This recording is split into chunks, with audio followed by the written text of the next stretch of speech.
All right, so let's go ahead and forge our, or let's go ahead and issue a DID key. So let's go take a look at the TB decks, right? So what's our general flow here?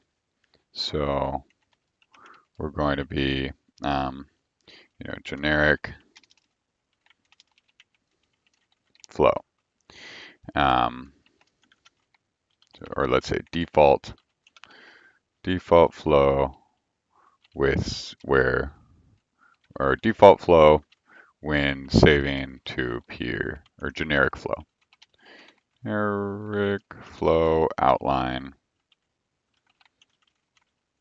when saving to peer DID for caching format. Right? So remember, why are we doing all this? We just want to save. All we want to do is save and load data flows right from disk. What's the side effect? If we save them and load them in this format from disk, also becomes something that we can pass around and create some distributed execution with. Um, so our generic flow.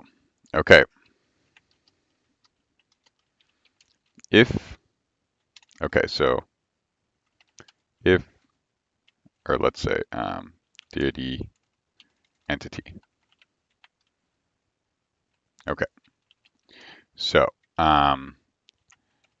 if group, if organization, create ephemeral entity for this execution. Or let's see, if organization, okay, so basically entity for top level system context. Okay, so we kick off top level system context. Something starts. Our first call, basically, right? Because remember, this is like a calling convention. So we call in to the open architecture. We need to know who is running the top level system context, right? So in the event that multiple parties are involved in execution of the top level system context,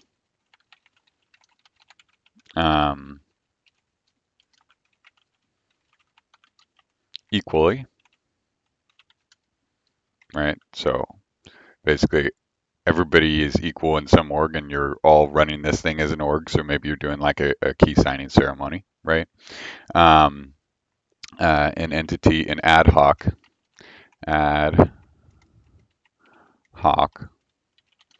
organization will be formed if it's not already being referenced. Let's actually start. So I started with the most complex case. Okay, so the entity for that org will be used. Okay, so basically, we may already have an entity, so use existing. So entity for top level system context, use uh, uh, load via overlay given on call. Okay, so this could be like, uh, dfml.run, the CLI, HTTP API, startup. Actually, that's going to be the CLI as well. dfml.run, CLI. Okay, yeah, so HTTP API execution, think of new request creates new top level system context because we are going to be running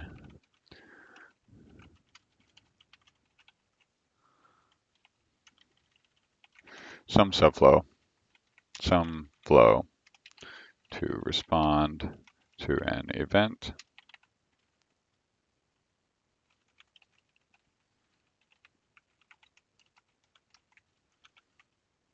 Okay. Load via overlay given on call. Okay. So, okay, so what is this saying? So basically we're saying that we need an entity, so generic flow outline when saving, we're saving to period or generic flow outline. Okay, so this is going to be generic, right? And then we're going to tie this to pure DIDs. All right, so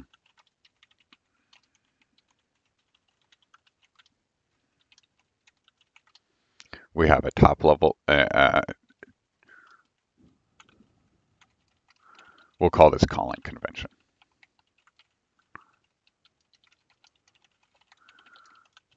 Open architecture calling convention.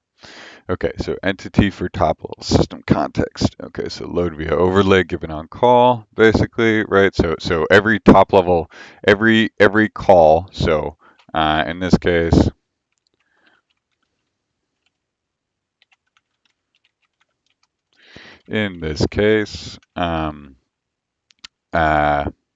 top level system context means the first call into the open architecture.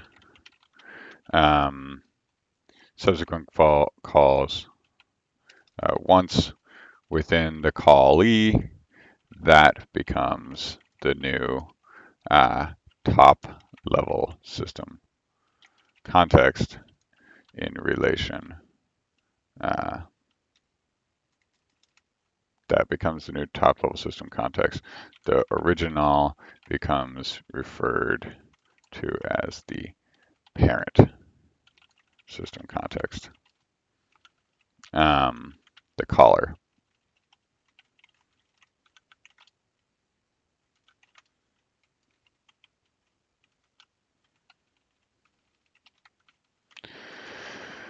All right, that becomes the new top. Okay, so this is contradictory a bit with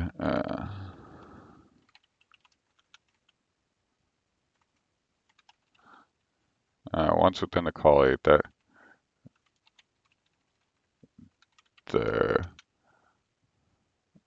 once within the callee, the caller is referred to as the parent system context.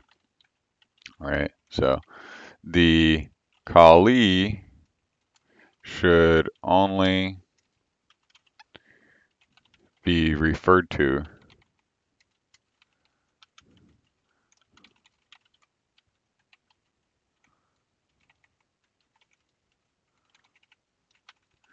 as the system context unless we are talking about it in the process of, or talking about it in relation to it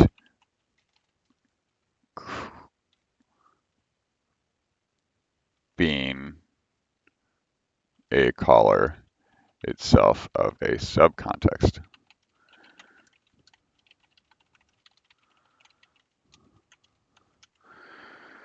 Okay. Okay. If it begins the calling, or if it if it begins setting up a callee via forming of a manifest, we will start referring to as the top level system context. All right, so just to be clear, right? So basically, all right, so open architecture calling convention. In this case, let's just say top level system context means the first call into the open architecture. Once within the callee, the caller is referred to as the parent system context as well. Okay. the parent system context. The callee should only be referred to as the system context unless we are talking about it in relation to the caller itself being a subcontext it launches or manages. If it begins setting up a callee via formative mantis, we will start referring to it as a parent system context within the context of its relationship to its new potential child.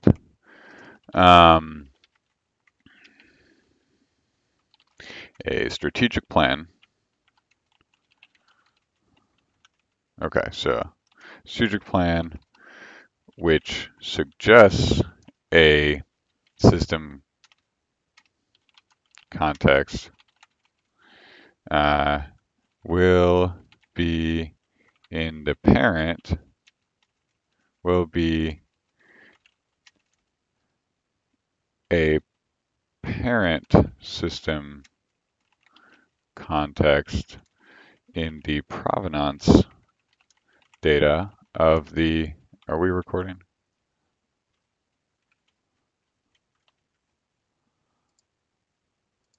Okay.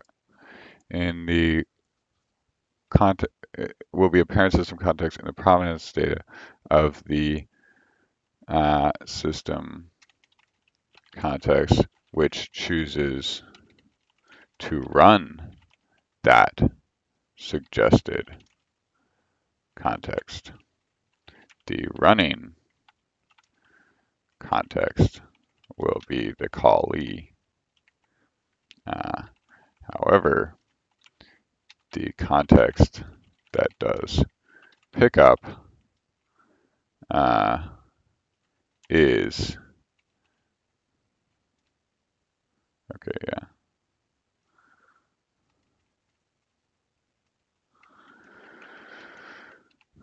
Okay. Okay, so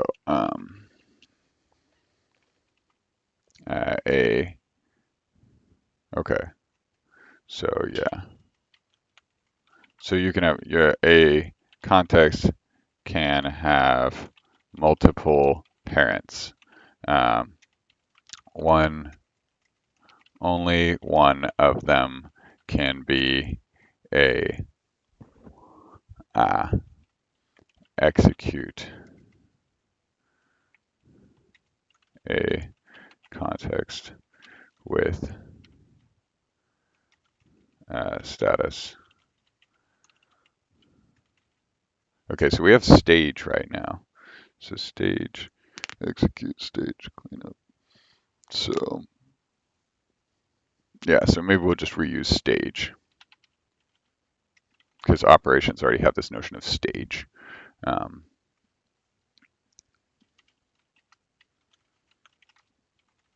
Okay, so entity for top level system context. Load via overlay given on call. Okay. In the event that multiple parties are involved, ad hoc org will be formed. Entity for that org will be formed. We'll say, you know, entity for top level system context is a DID key. Okay, so we'll just create a new DID key if we don't have one already. So we're going to do all this in memory at first. And then we'll back it to disk via data flows or, via, some remote database or whatever. We'll figure it out. Okay.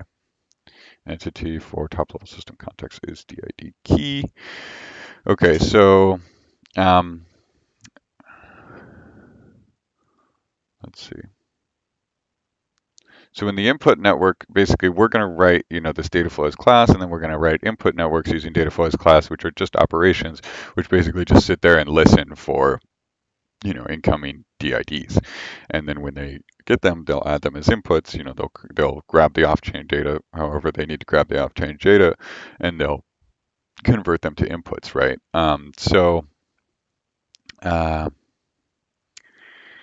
Yeah, maybe we could use, let's see.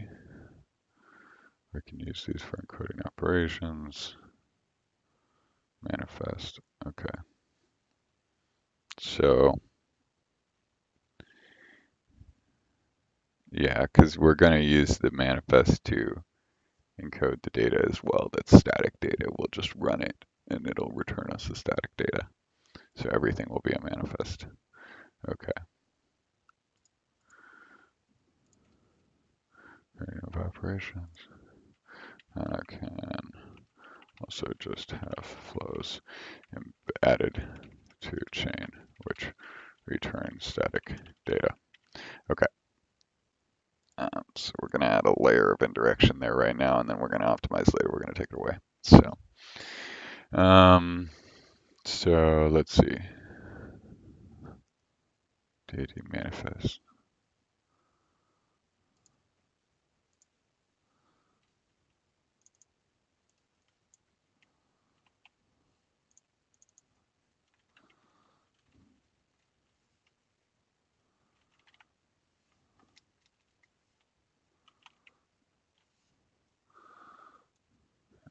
We'll make a note.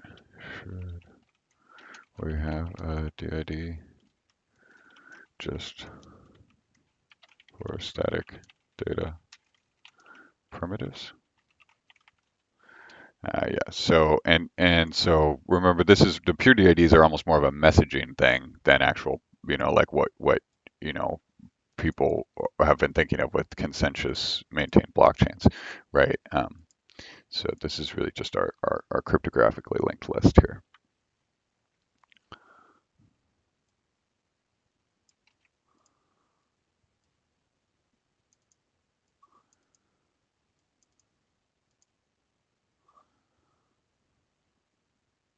Triple sign. Open transaction. Consider if I sign check 45 and give it to someone who then cashes it, the money will come out of my account and I'll get a receipt. If that person tries to cash the check again, no problem. The server can see. Okay, we don't have time for this. Okay, we're just gonna create some keys. Okay, so I want to do this on that box.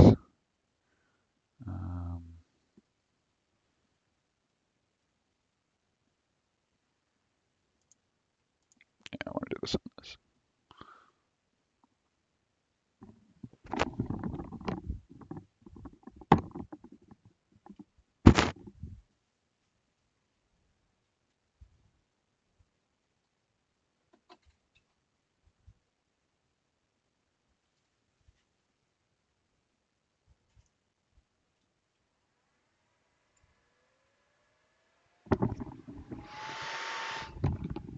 Yeehaw!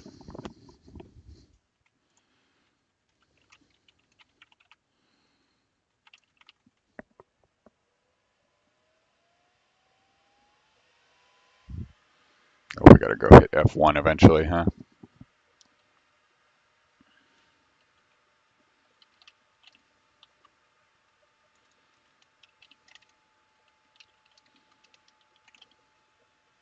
Are we streaming?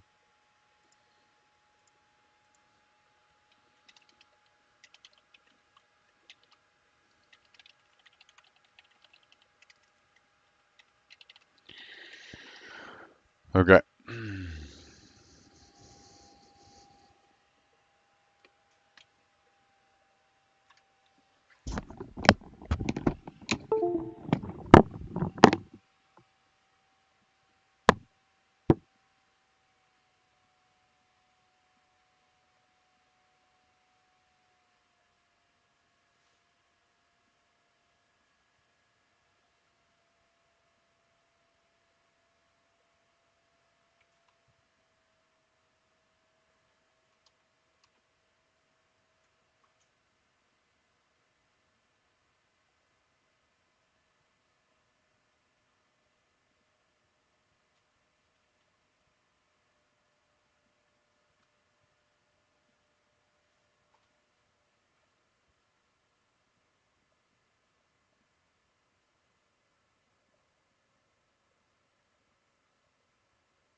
is running for DHCPD.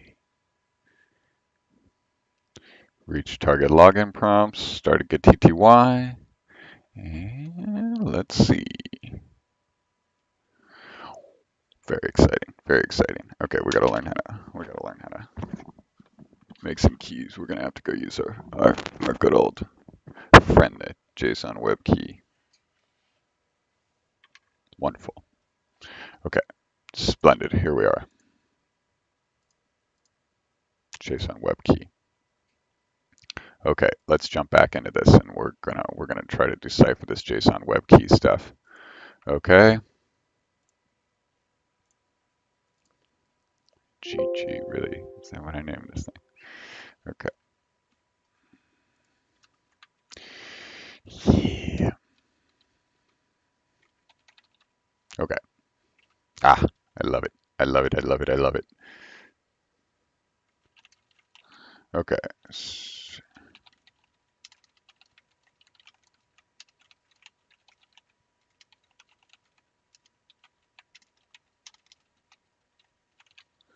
Don't have Git on this system. I clearly never set this thing up if we don't have Git on this. Ah, everything is going to be beautiful. This is going to be so great. Oh my God, this is going to be so great. Okay.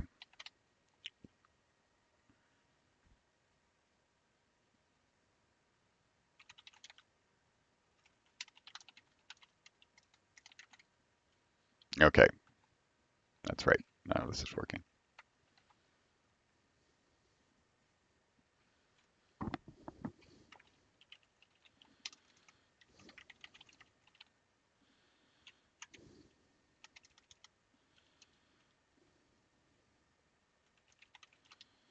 Okay.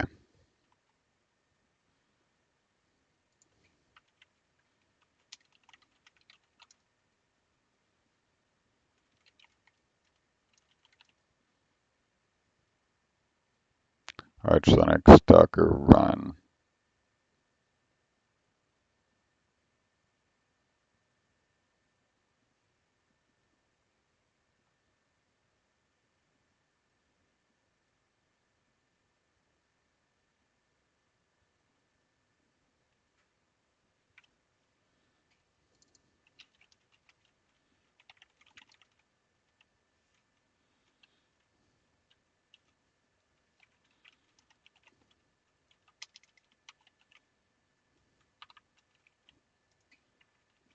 Okay.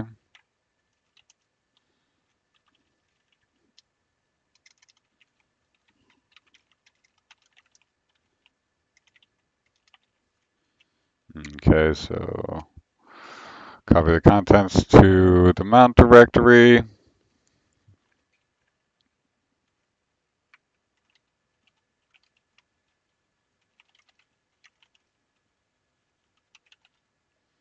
Change directory.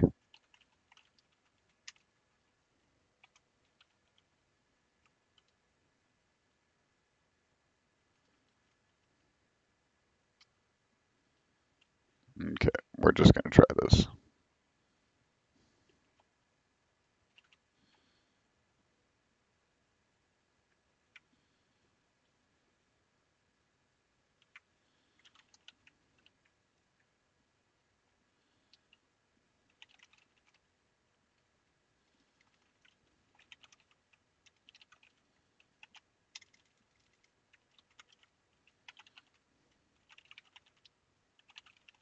Okay.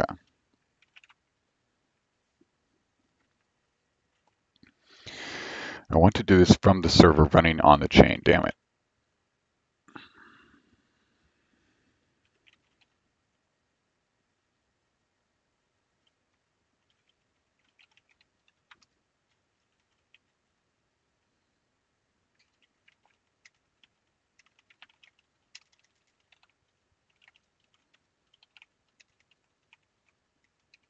All right, good old system D and spawn. Did we already try this? We might have already tried this.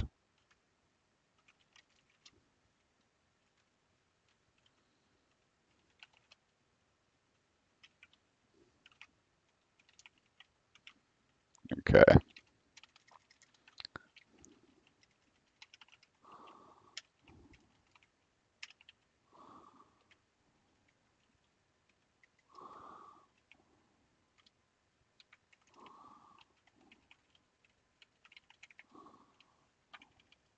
sys upgrade.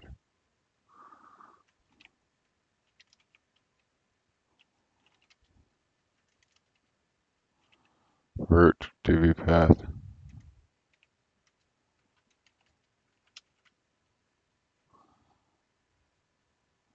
Failed to initialize APLM library.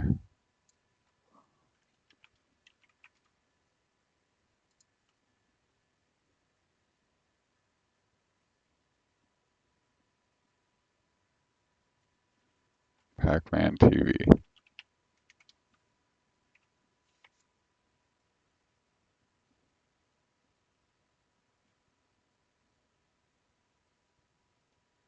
Is it locale?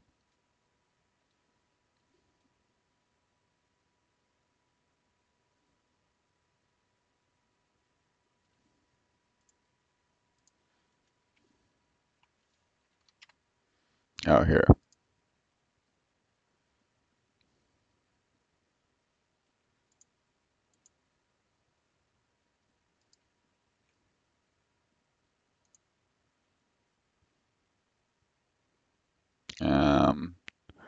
Failed to initialize.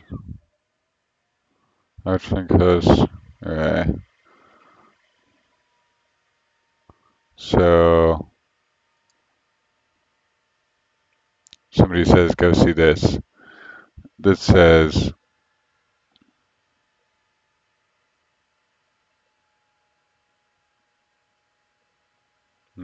okay. Maybe we just need a poll.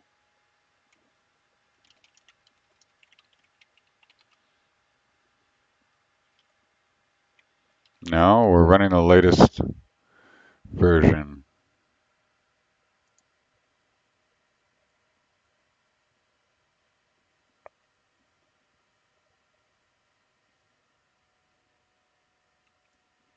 SYU.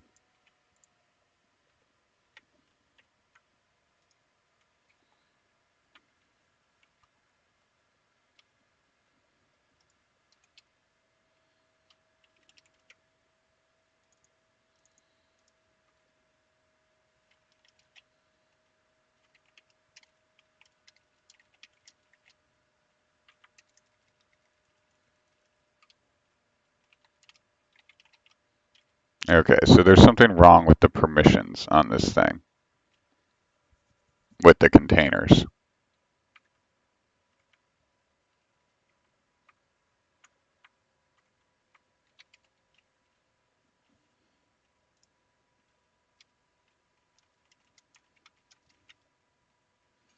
This looks good to me.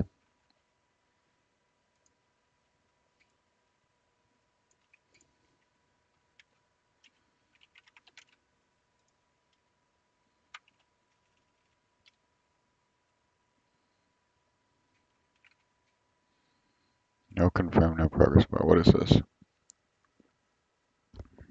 It's corrupted. What was that key stuff we did?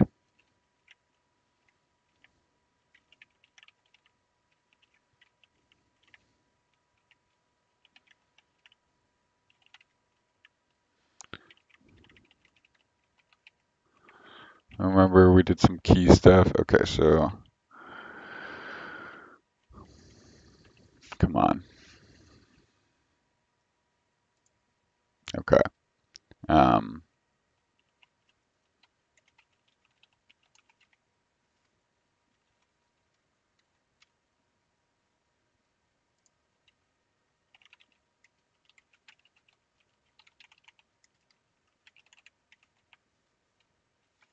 Pac-Man key, refresh keys. Or maybe no confirm SY. So you Arch Linux keyring. Let's try just okay. Invalid crypto engine. GPG me.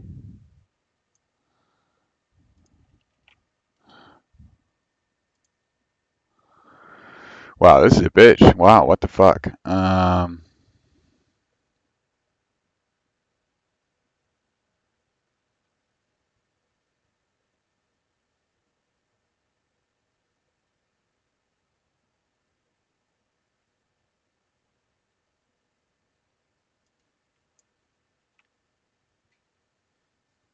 Okay.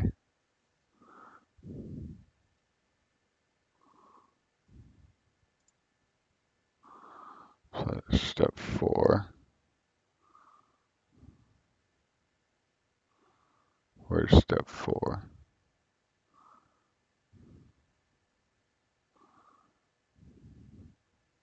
Reinstall GNU PG.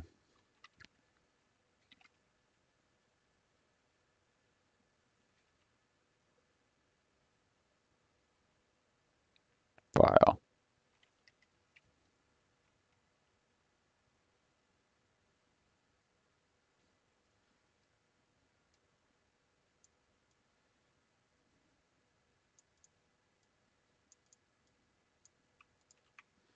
Okay.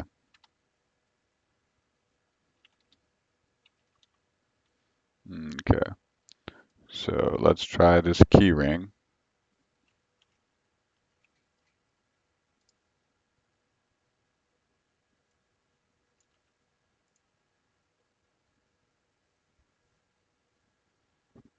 Full system upgrade.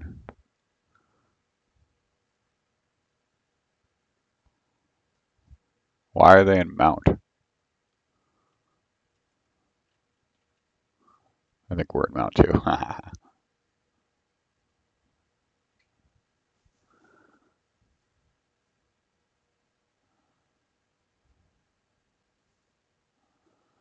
Okay. Same errors looking.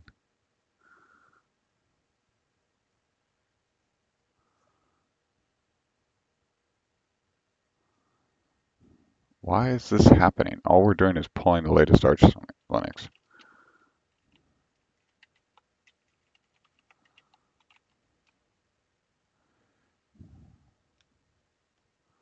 Rolling.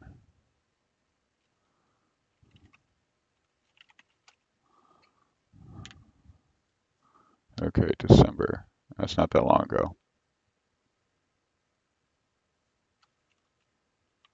May. Yeah, December must be when they did this image, when they rolled this image.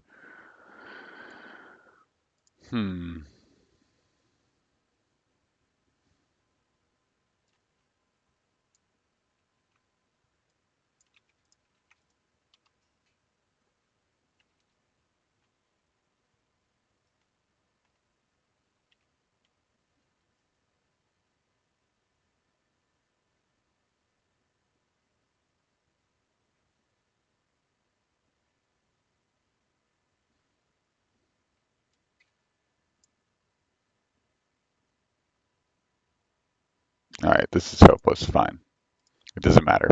It's all just bits. Wait a minute.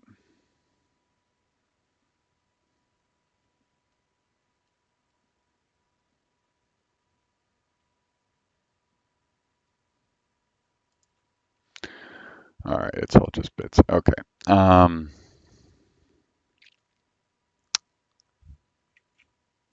Okay, so we need to understand how do we create these JSON web keys. Didn't we have some code for that in here somewhere?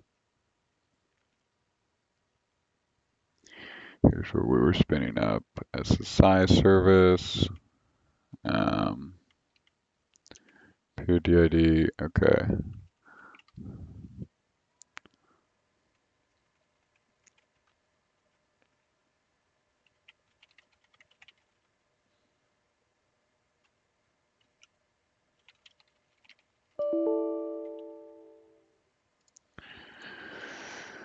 Okay, so I think you can probably create a RAM disk, switch root to the RAM disk, and then reinstall the system. But we don't have time for that. So, encryption keys. Okay, let's try to figure out how to make a DID key with the peer DID library.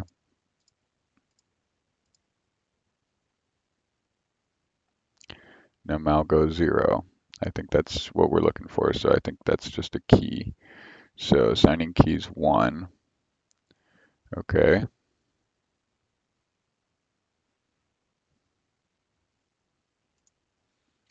Let's take a look here just to Yeah, so DID, yeah, so peer 0 means that this is a DID key, right? So we could replace this portion and then all of a sudden we'd have a DID key. Okay, so we want to figure out how to use verification material, value, signing keys, verification material. Okay, verification material authentication. Okay, agreement.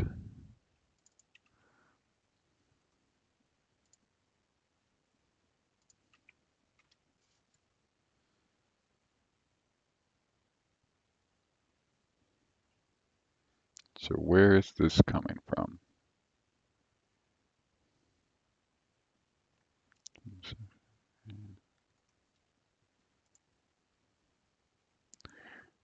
Okay, validate.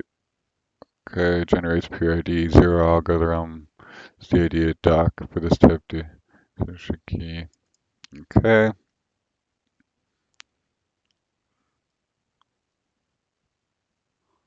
Okay. Demo.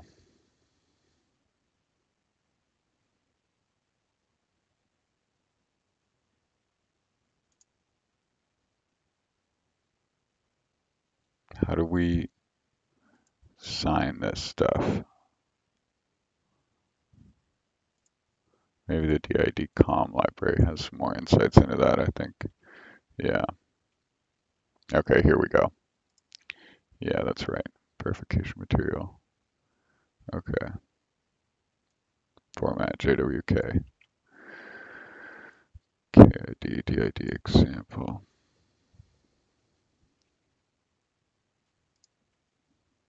Okay, secrets resolver.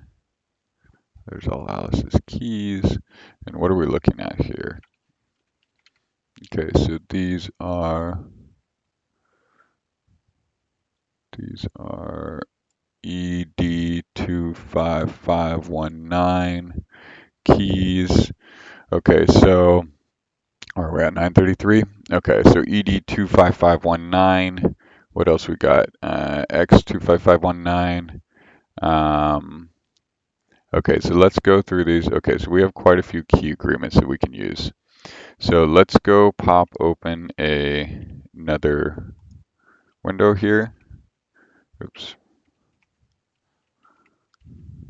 And let's go, where's Alice? Secret. Okay, secret references. Okay, so let's go over to, maybe let's see, so open or SSH keygen.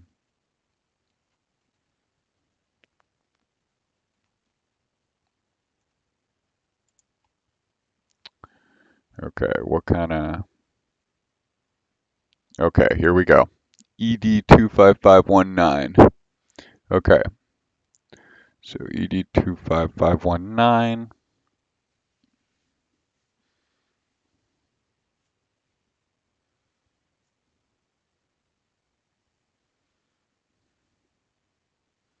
Okay,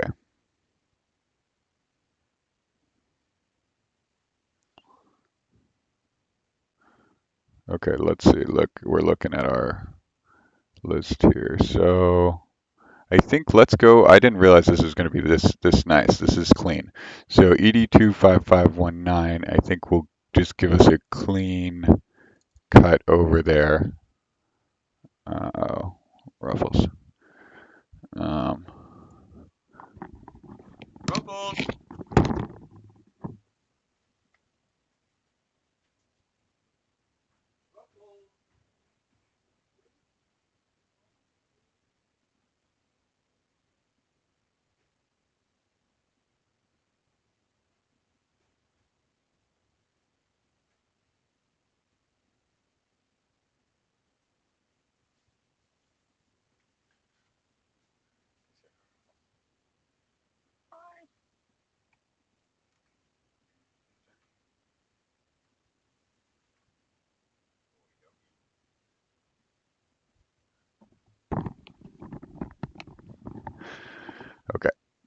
He's happy now. He was upstairs by himself. Let's see.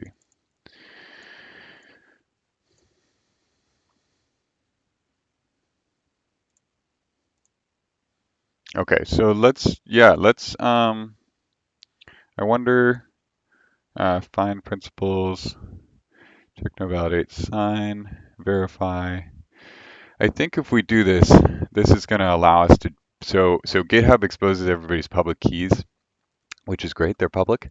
So that means we can chain right off that, which is going to be sweet if we can use these.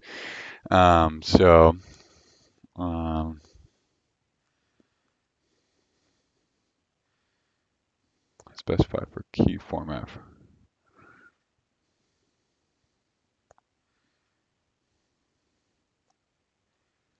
Okay, so let's check out our JSON Web Key library. Let's see.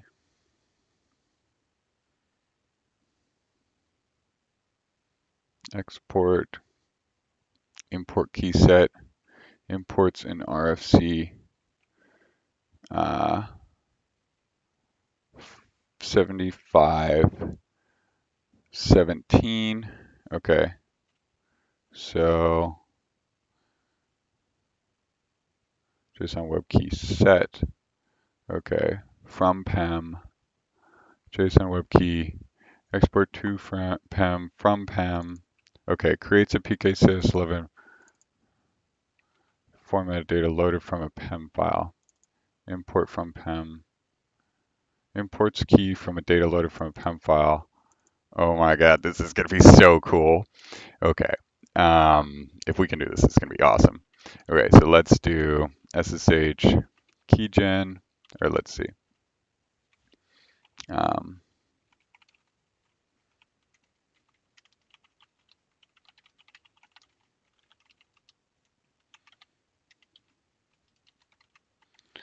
All right.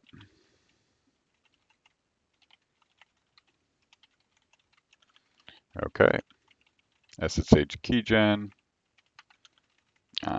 with temporary directory as tempter, temp file. So with temp file, temporary directory as tempter, import temp file. Okay, so we are just going to say create SSH key in PEM format. Okay, so to do make this an operation which could be added to flow. Perhaps generate key within JWK lib. Eventually support reading. Okay.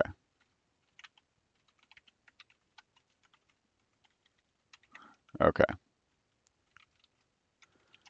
JW crypto. Okay.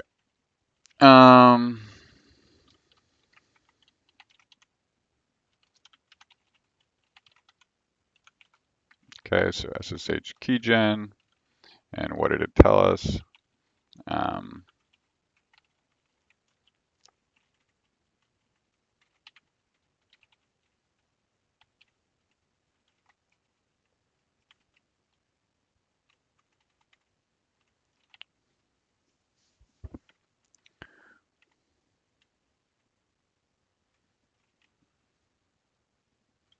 Okay.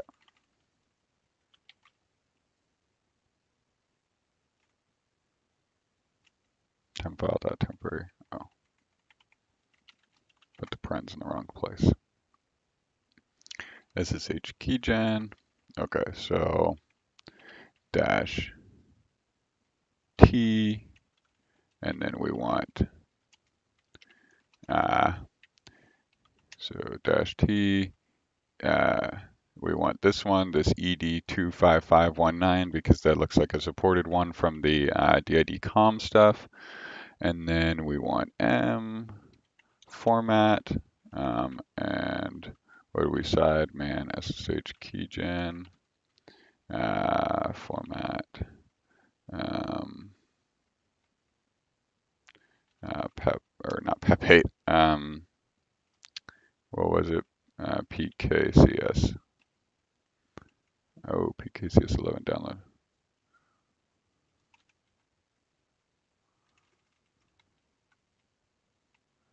PKCS 8.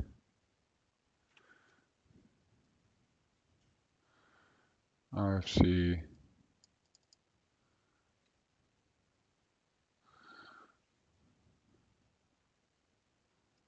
PEM. PEM is a standard format. Or wait a minute, creates a. Oh, yeah, okay, PEM is. I would say PEM is a good choice for a standard format here. But let's. This is uh, it's a very standard format for keys. This PEM encoded PKCS 8. Generating key pair. Okay. Does it want input data?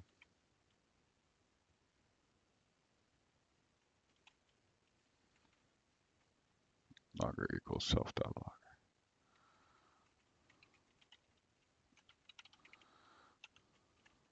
Let's just try.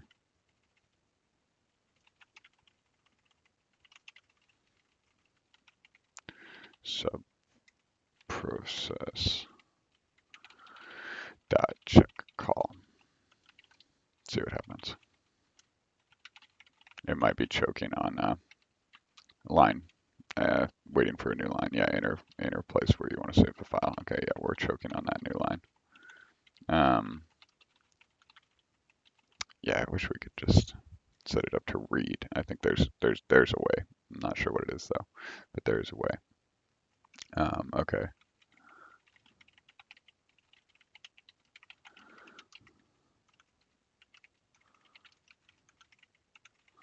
After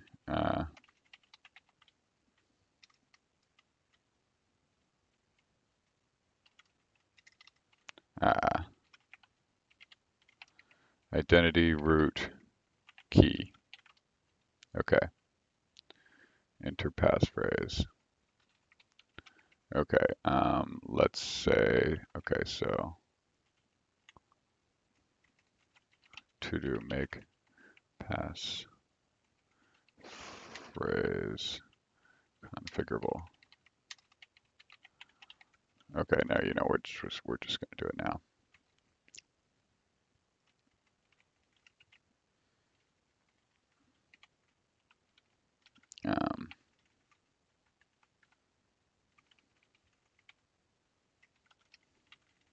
Okay. Peer did config. All right, so we're going to make this config object, and we're just going to say, you know, here's a field, here's the key phrase.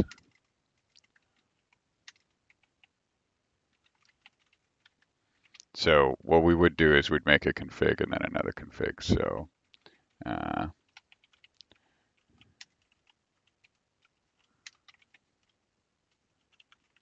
and this, so basically, eventually this would become, really this thing should be its own operation, right? And then we would call into it. But we're gonna just have it have its own config right now. So key, private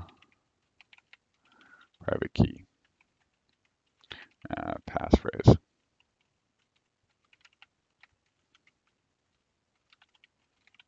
Private key material, or encrypted.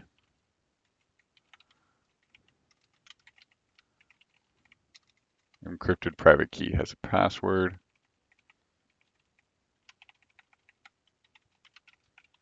Password to lock, encrypt, decrypt, key.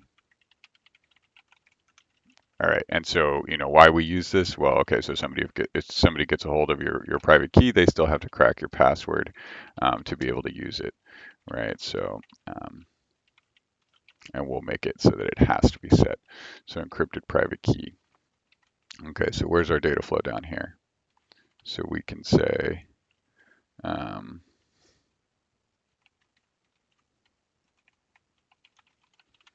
data flow configs.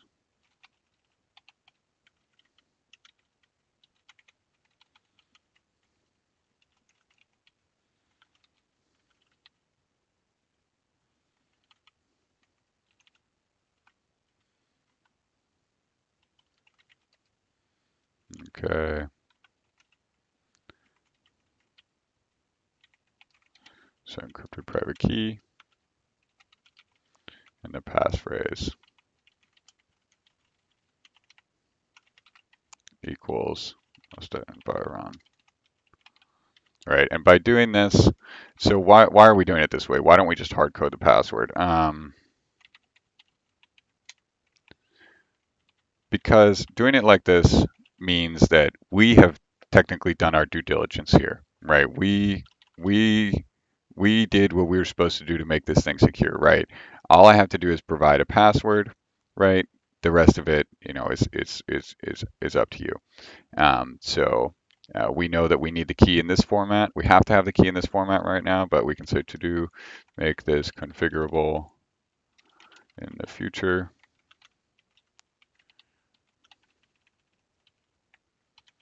Right, and then this maybe to do make this configurable, right? So we want to we want to support these things being configurable, including this path.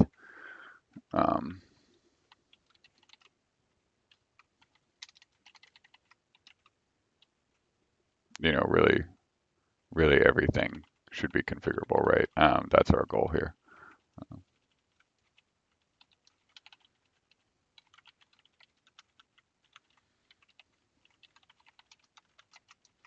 So maybe a subprocess. Or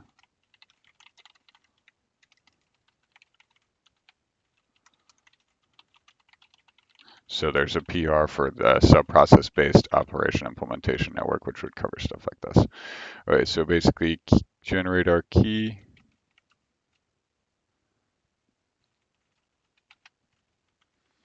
We'll say that the config class is this encrypted private key. We'll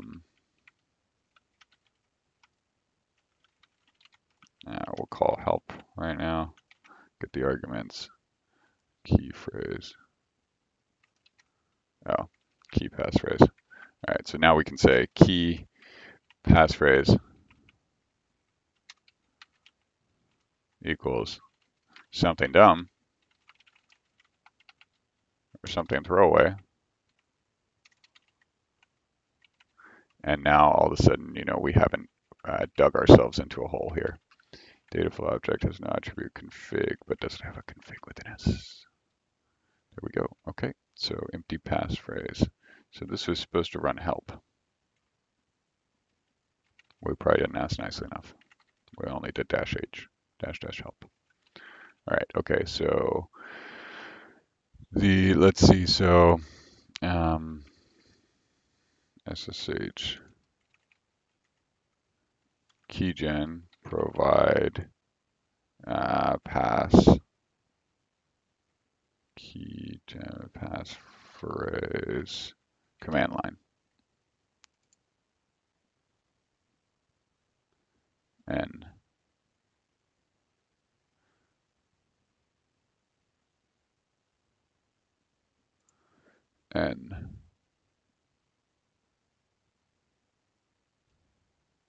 new passphrase.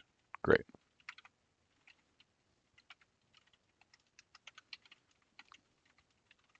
And we could say self.parent.config.passphrase. So that should generate us a key. Boom. Okay, so we have a key. Great. So let us try to use our key. So what did we have here? So let's go check out our DID com usage. And here we are. Okay, so secret type verification material agreement. Okay, so verification material. So let's go ahead and create this verification material, or let's go ahead and understand. So I'm going to duplicate this tab, and we're going to go look for verification material agreement. Actually, we're going to go look at this key and where this key is used, and then we're going to see, where it's used to create some verification material agreements. So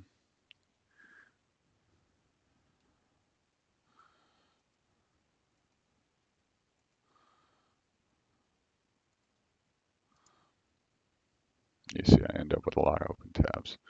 Okay.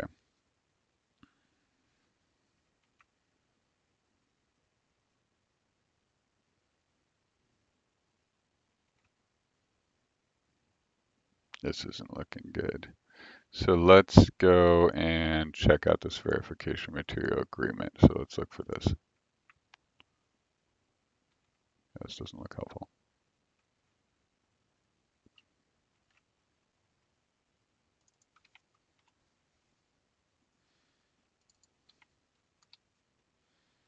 Verification material agreement not found. Okay, so let's go into pure DID. Let's look for it here. How are we creating these things? So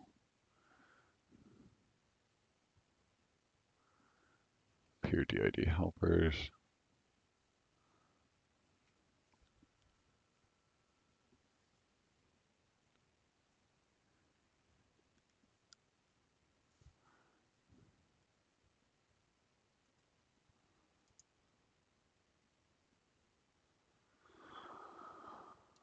Okay, verification material agreement.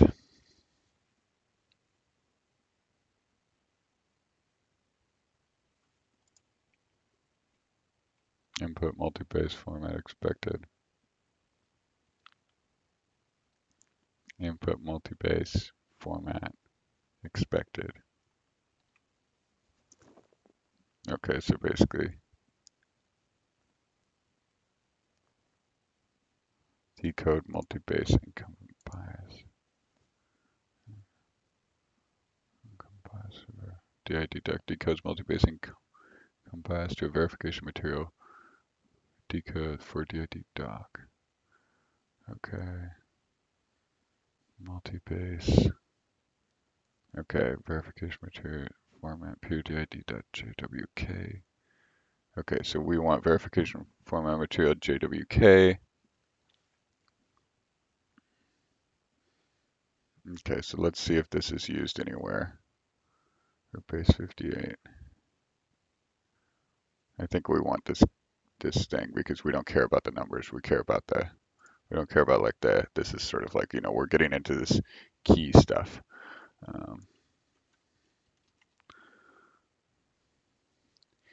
PUDID JWK.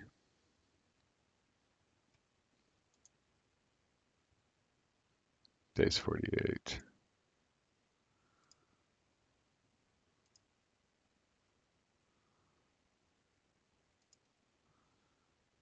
Okay.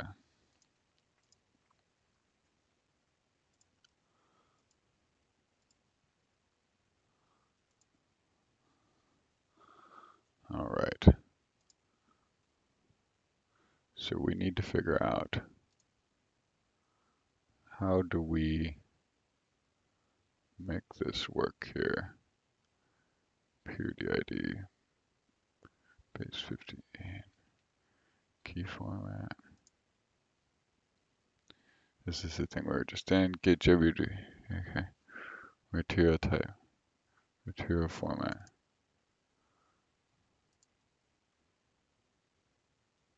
So where is this thing defined? Okay. Format, value. Value union stir dict. Okay, so it could be a JSON web key, I think is what I'm seeing. So let's go ahead and say verification PUDID instead of base 58. JWK, JWK, and let's just do okay.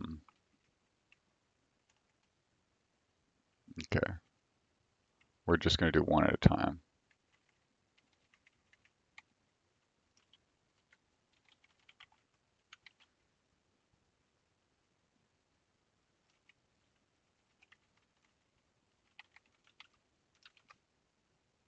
PID, DID, I'll go 1. Okay, perfect. Okay, so we got our key, right? So it looks like it's generating our key. Let's see, what's the host name parameter?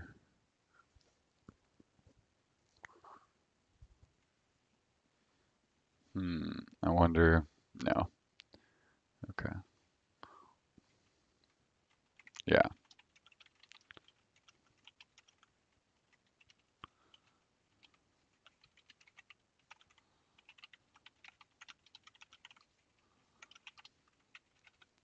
What's the host name? Comment.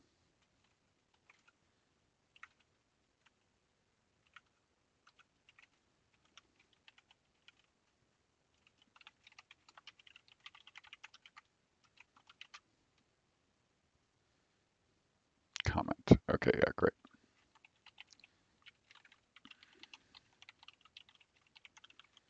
Okay, so then we'll make this the comment.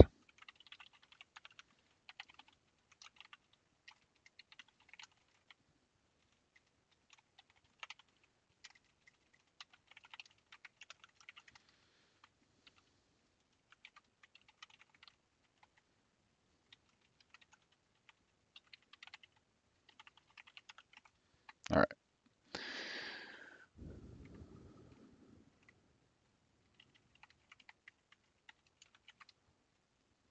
Okay, so by default, we'll do no comment, then we won't have any host name information going on.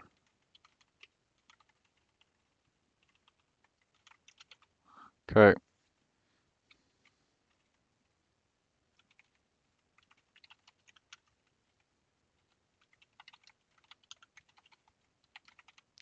All right, so yeah, so we'll make more configurable in the future, right? But right now, this is what we got. Okay, so I like to add things, so we aren't ready to commit this yet, or maybe we are. So we can say git commit generating ephemeral key for well in generating ephemeral SSH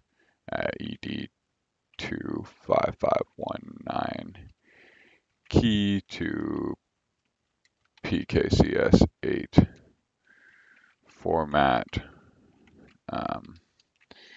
will now attempt to import into JSON web key.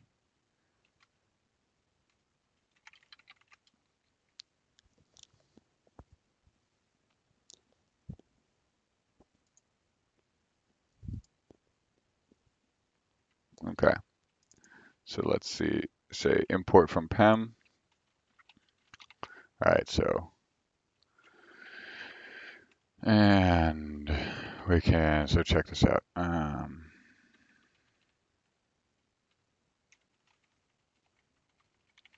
So we can go ahead and just pop a shell right here. Little bash only. And, oh wait. Oh, nodemon makes things weird.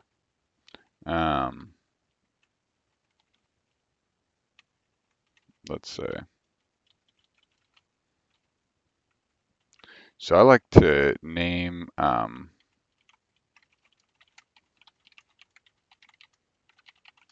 So here's the path of the root private key. I like to name my variables path, identity, root, private key. I think it helps to keep their type name on them somewhere. I usually was suffixing, but I think prefix probably makes more sense because it is a path. First of all, what type is it? Then what the hell is it, right? And if you do that, then you can kind of always maintain what the hell are you, what are you working with here? Maybe we should switch to this format. That would be better, yeah. And you can see what it is right away. So we want to load this thing in. Oh, look at that. So process converted it right over for us. Or, oh, it must be run command. Or no, so process did. Great.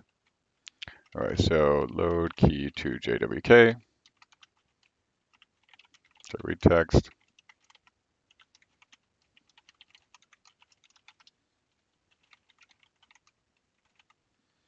All right, there it is. There's the private key. All right, it's changing. Okay, so let's import it to a JWK. So, and I also like to do when you read in stuff, contents, identity root key. Actually, I think what I was doing is identity root key contents. Oh yeah, so, and doing it this way, that's right. So if you do it this way, it doesn't really matter. You could do it either way. But doing it this way, I think we're going to enable some auto refactoring, so we can actually, if you name variables this way, we'll do some automated refactoring in the future, and grouping variables that came from similar places with similar names. We'll be able to create data classes or structures or whatever, so that you can properly organize your data and then refactor into data flow architecture automatically. So import key to JWK format. Got wonderful work, open source community with all of this stuff. Okay, let's do, yeah. We'll keep the stuff consistent. So we'll say identity root key path. And I think the reasoning behind actually doing the type name as the suffix, now I'm realizing, was the fact that, identity root key is almost like a structure that you're creating ad hoc, and then dot path, dot contents, right? If you look at it that way. So read and key generated. PEM format PKCS 8 ED25519 key. Import key to JWK.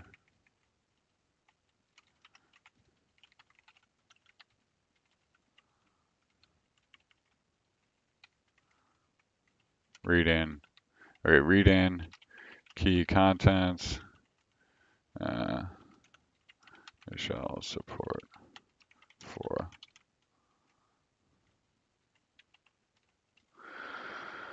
okay. Dot import from PEM. Right, so now we do, what is this?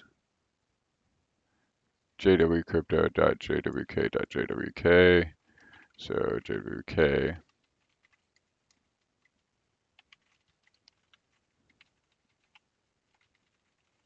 So we'll go and import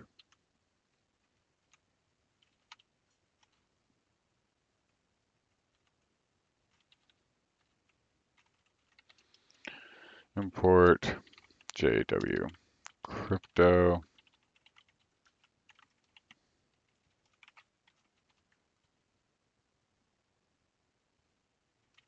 .jwk. Import from PEM requires one positional argument data.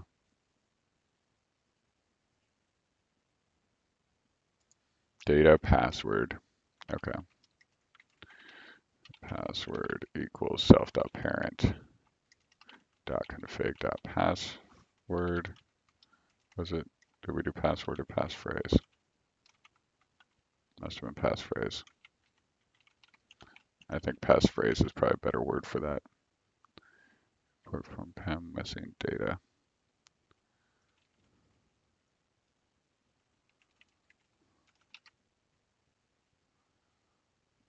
From buffer, doesn't it? Data. Maybe it needs to be read bytes. Password must be bytes like. Ah.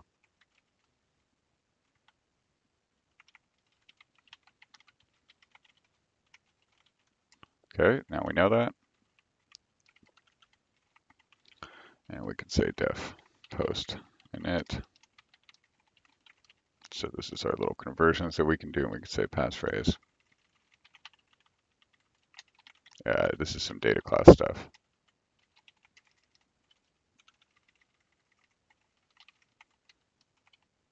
Passphrase encoding, and we'll say this is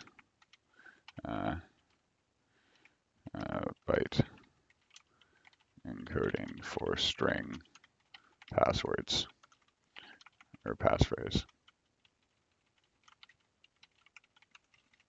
And we should call this passphrase too, since and then we'll default this UTF-8.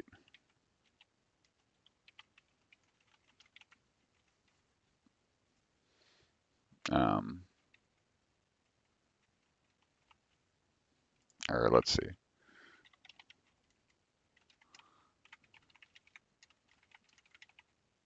Default string encoding.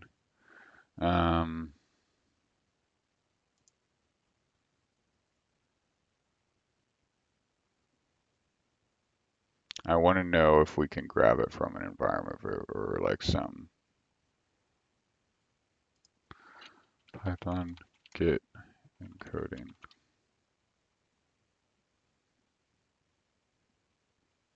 Git system.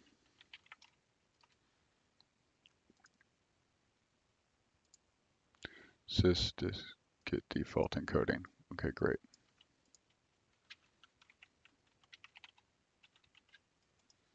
Okay.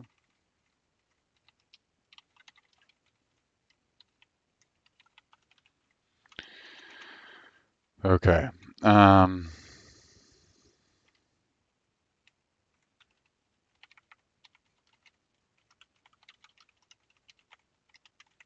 right, so then if we get this thing as something other than a string, if not, if is instance self.passphrase bytes, then encode it. Or you know what? Let's just only take bytes. That way they can encode it themselves. There's no reason for us to do this. And then we can just go down here and we can say dot encode.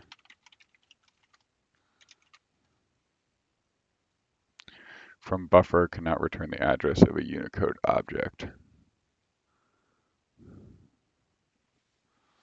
Encode. All right, let's look at this passphrase. Or wait, let's see. Maybe from PEM.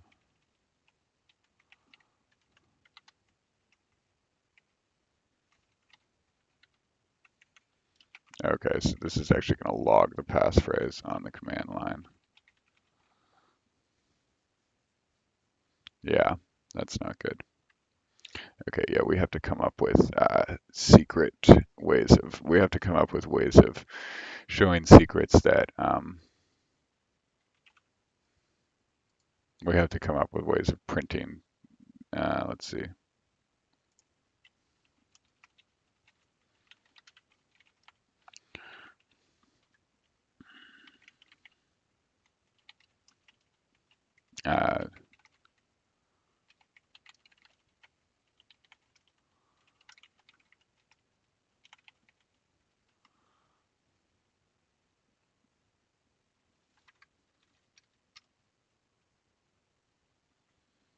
Okay. So we found this issue.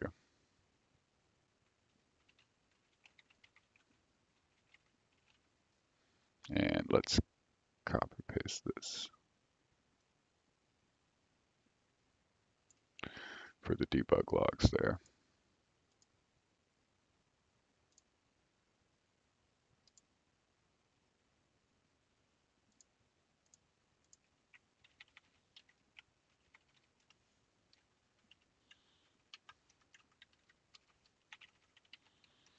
Okay.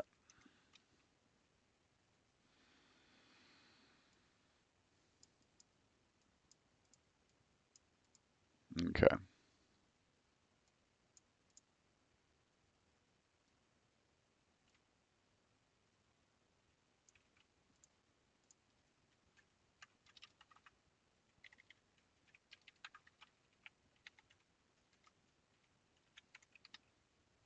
Okay. That should help us figure it out later that we're looking for this string and that's the passphrase and we don't want to show it. And we should also um, add this to the list of things that we're doing today so that we know what we found out when we found it out. I need some water. Yeah, I need some water. Yeah, I'll just be right back.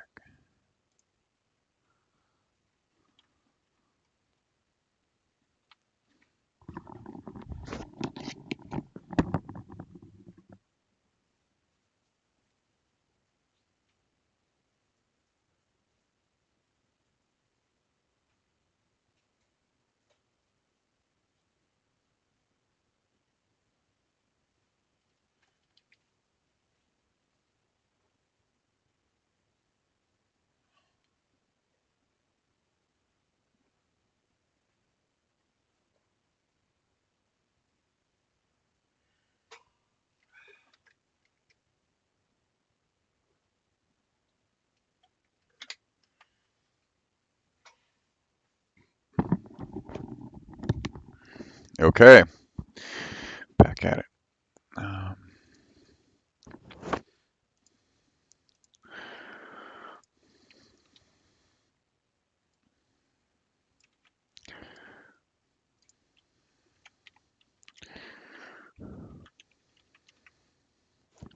Okay,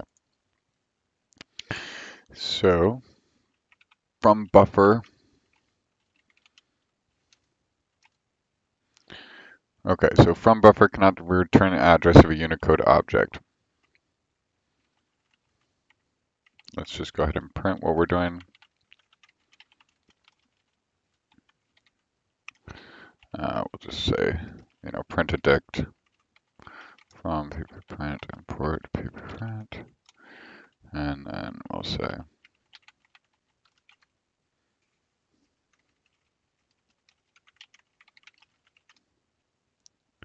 okay, so let's take a look. What do we got? Content, password, something throwaway. Okay, and let's go to the JSON WebKey API, import from PEM. Data bytes, password bytes. Looks like our data is not bytes. Okay, read text. Oh yeah, because we swap back and forth. Okay, could not deserialize data key.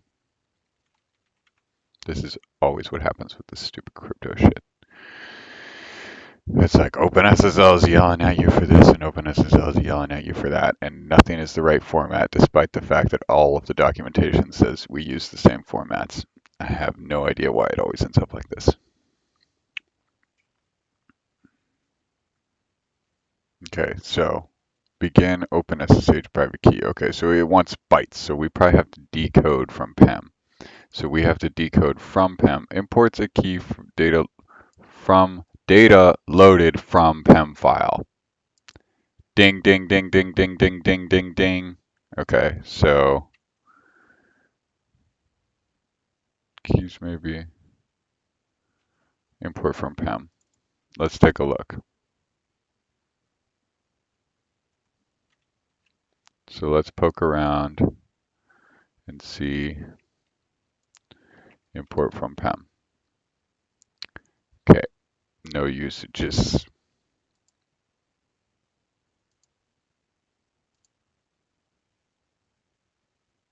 Import importing public EC keys.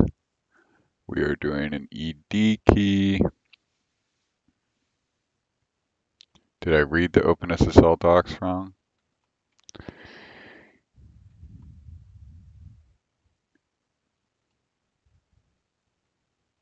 Key format. Or PEM. Okay, so maybe, oh, we're not doing PEM. Oops, my bad. I thought PKCSA was its own format, but okay, so PEM.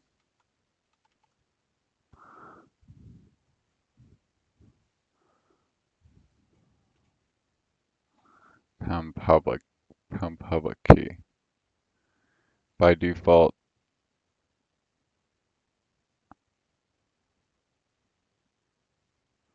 will cause the key to be stored in the legacy PEM private key format.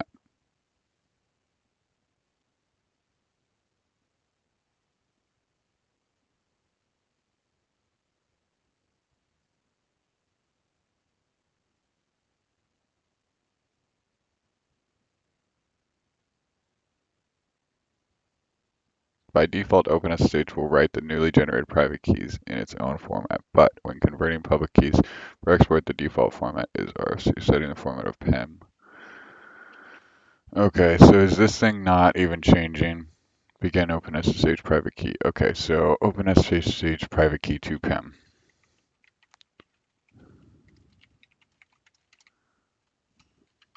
That's what we need. See, I always get stuck around here.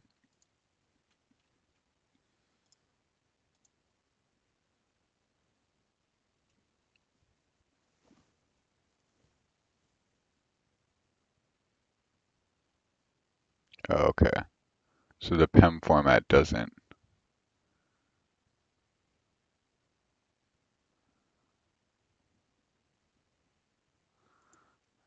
PEM.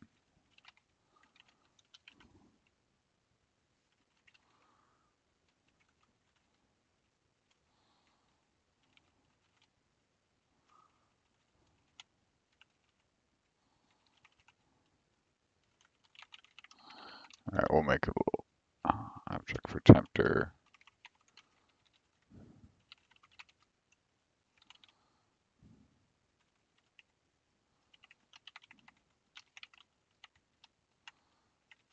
Okay, we'll print everything in tempter.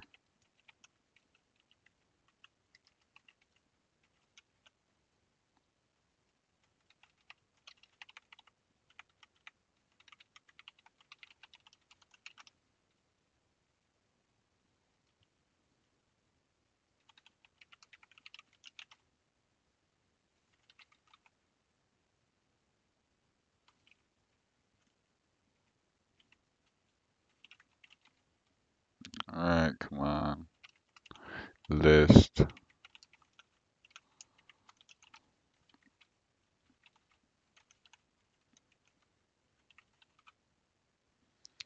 Okay, identity root key dot pub and identity root key.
Okay, so files, identity root key pub. And we forgot to call that.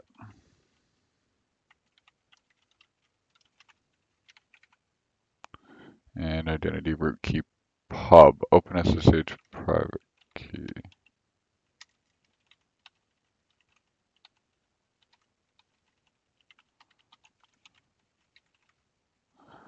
Okay, that looks like, or keep hub looks like it's being stored in the OpenSSH format. So it looks like it's not respecting those options at all.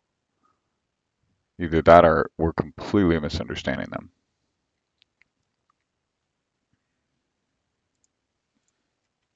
Let's maybe try giving.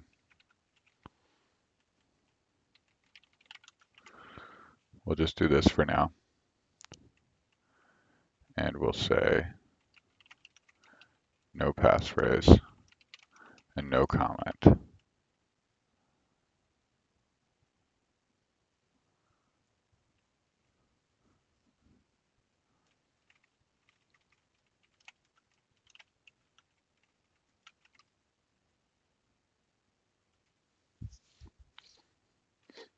Okay, ID RSA private key. Okay, so there's a PEM file. See, begin RSA private key. Okay, so maybe it's the type.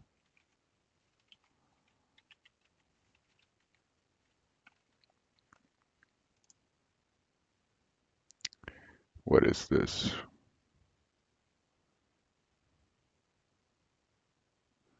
What is SK? What if we put SK on the end? Will it generate us a key that we want? You may need to touch your authenticator to authorize key generation.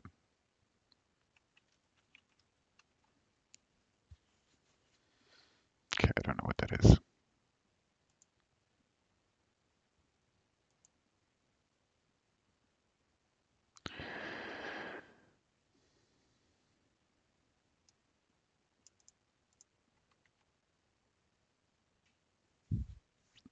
SSH keygen ED25519.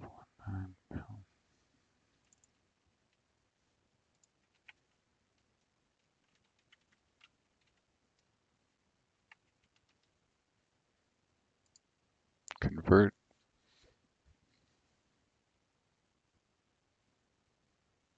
Okay, so basically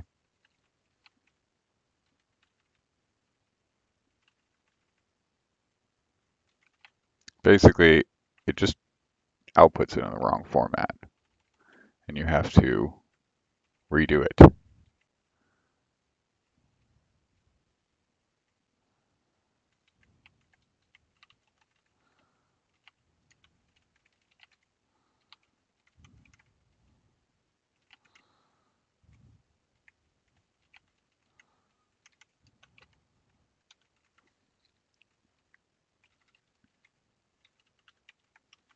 Okay, so let's see, root key, PEM path.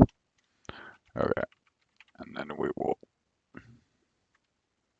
read the key contents, PEM contents.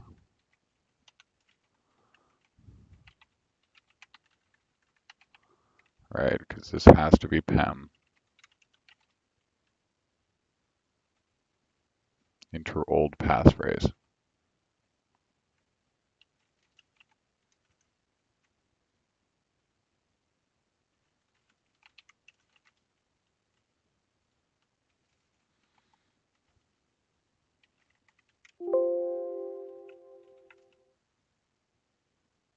New passphrase dash P, or old passphrase is dash P.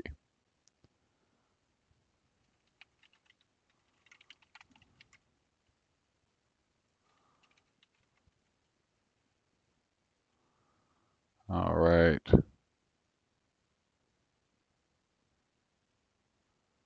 Dash P dash M dash F.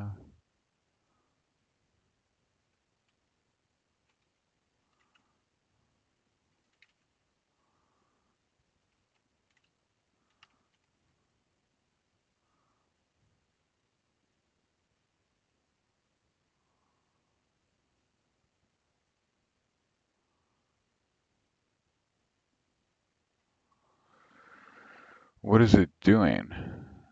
F pass here, okay.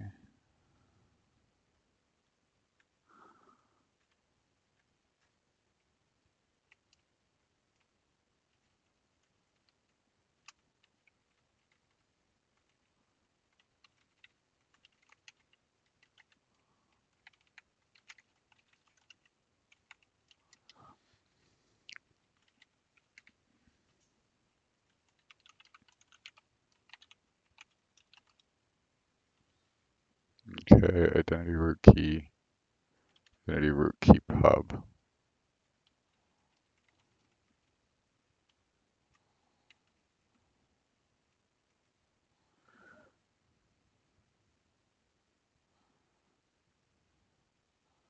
Okay, so this is just going to make this the same. It's going to overwrite the file.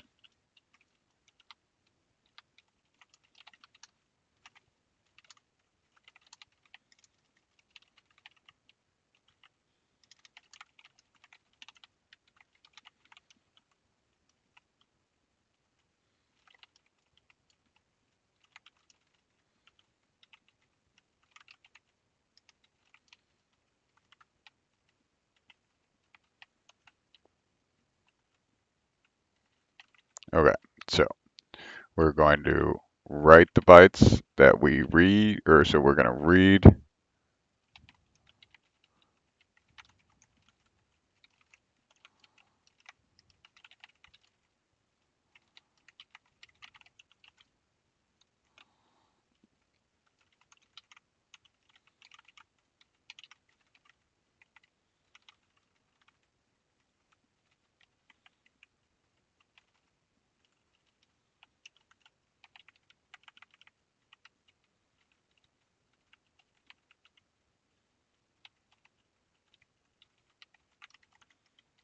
Okay,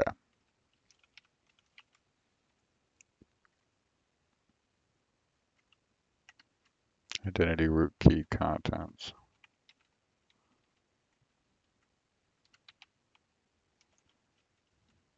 And why am I putting all these on separate lines?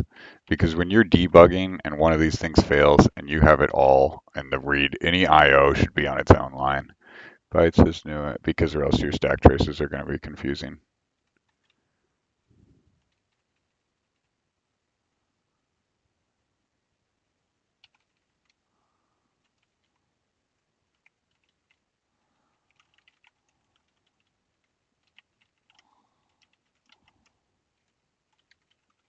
All right, what do we got now? So open SSH private key, open SSH private key, and PEM and root key. Those look the exact same to me.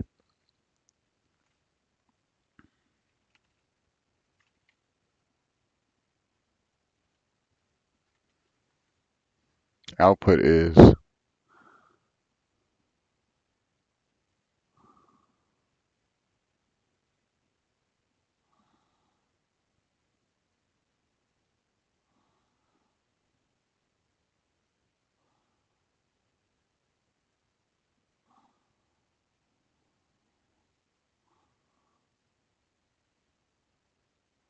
okay.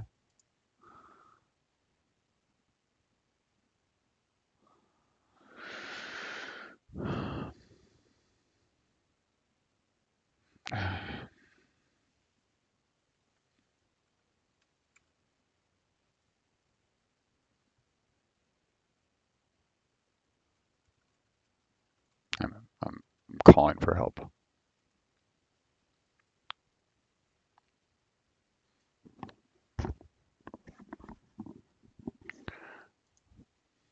Why is there not a way?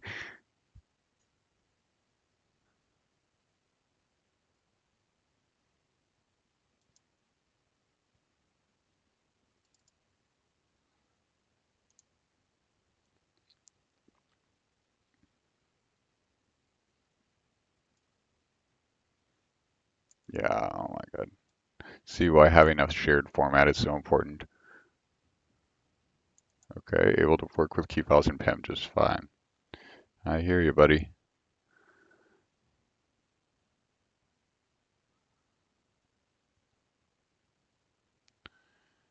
Okay, so what is this? With open SSH, open, so SSH keygen version.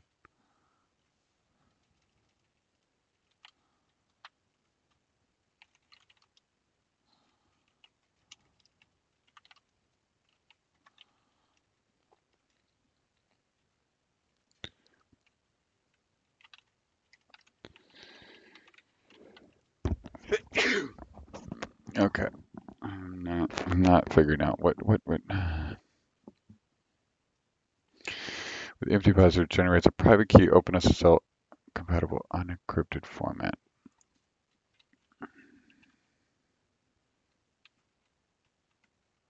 So maybe if we stop using a password.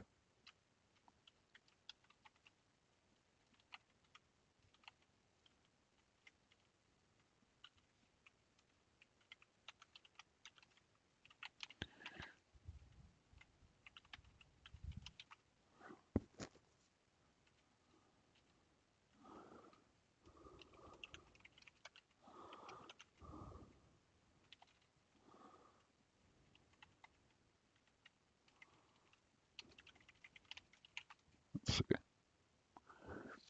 OpenSSH private key, OpenSSH private key. Looks all the same to me.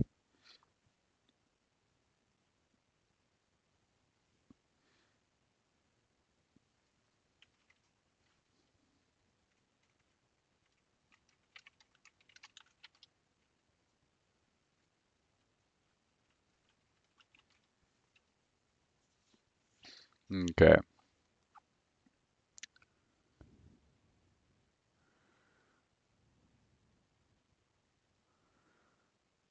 Changing the password, possibly from employee, definitely too empty, but not -e.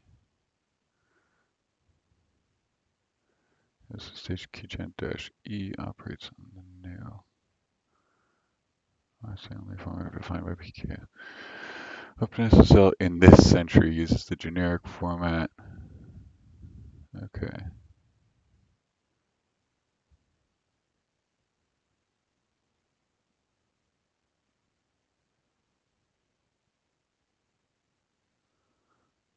But without the EC public. Okay, so began EC public key. Okay, so maybe, oh, I've run into this before.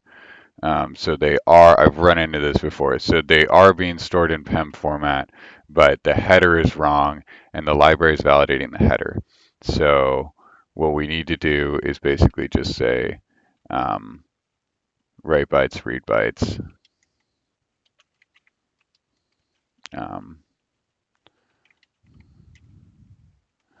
dot replace.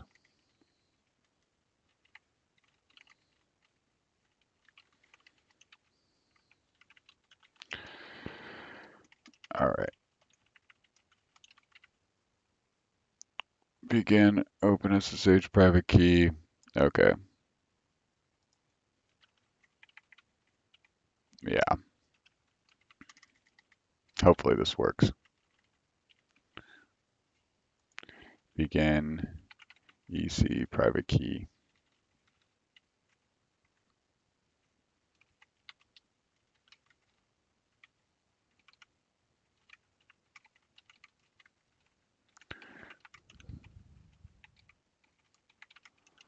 Okay.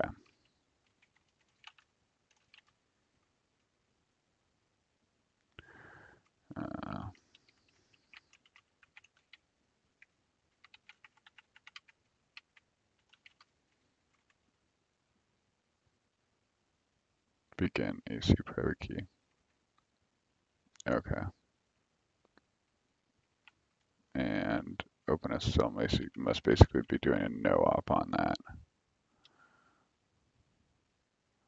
Okay.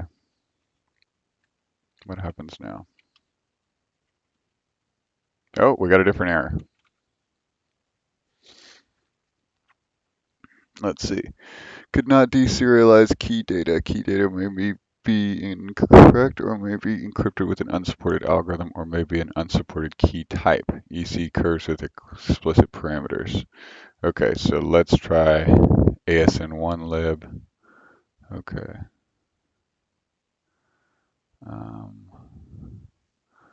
So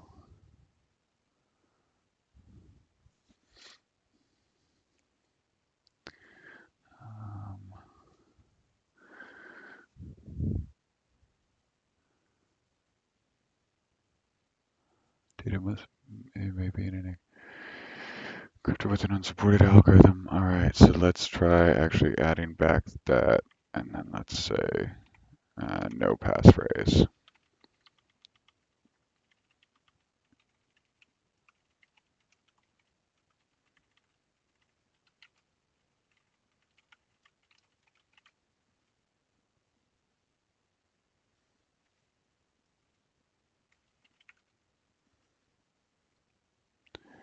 So begin EC private key.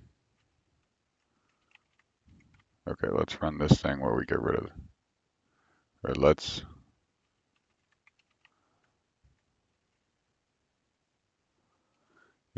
get rid of that. Let's do it with no password. And let's see if it likes it. Okay. Begin EC private key. Pass the PEM contents.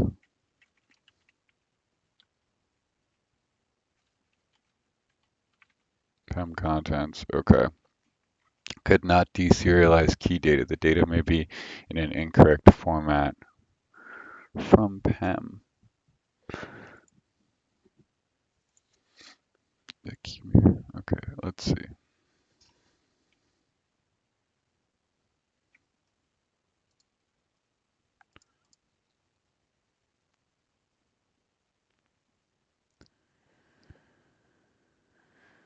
Open SSL algorithm, outform PEM. Okay, let's go look at what OpenSSL generates.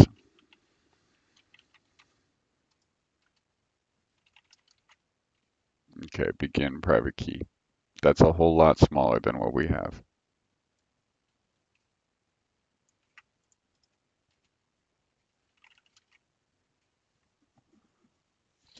Begin private key.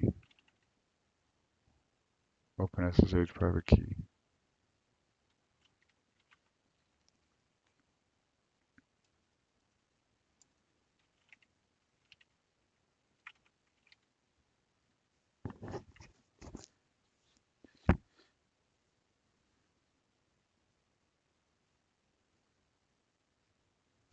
Bytes busy.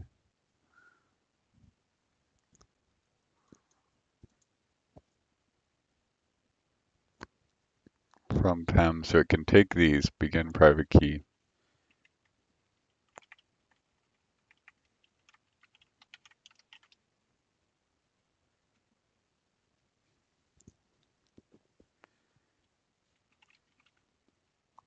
Begin private key.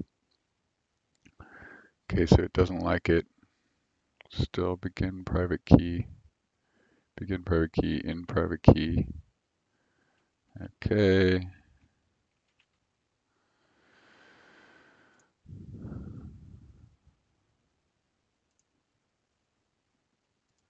Issues.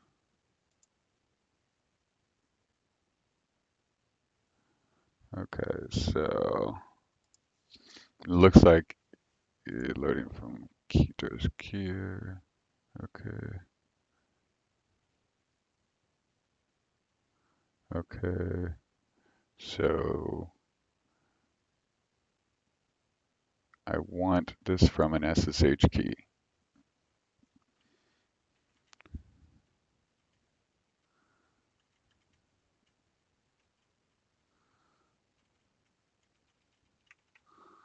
Okay, so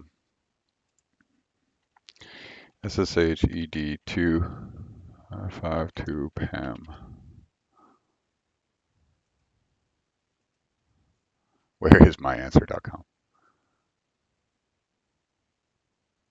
Unfortunately, no.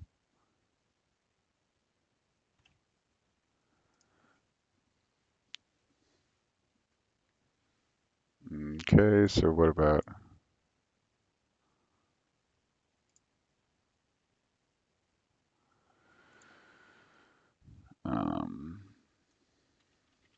let's look for PEM here. Okay, so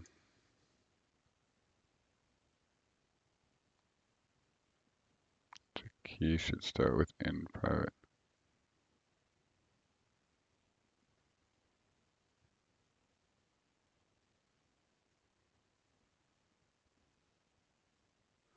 Maybe we have an old version of OpenSSH keygen.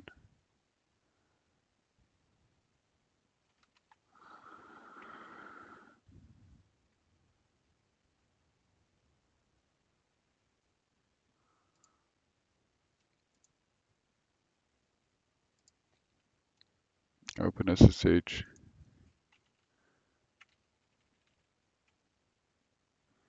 keygen-p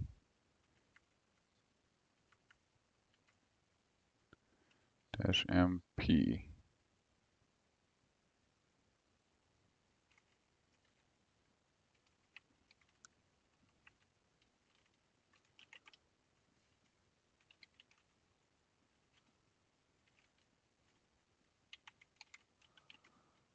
ED25519.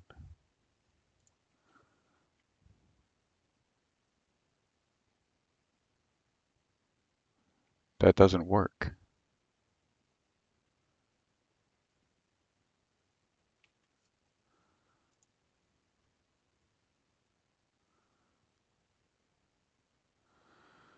Let's see how.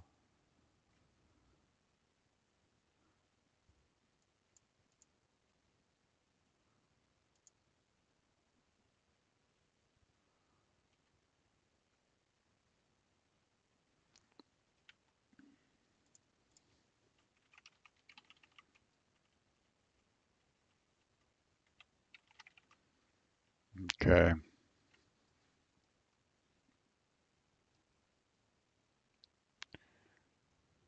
I don't like what's going on here.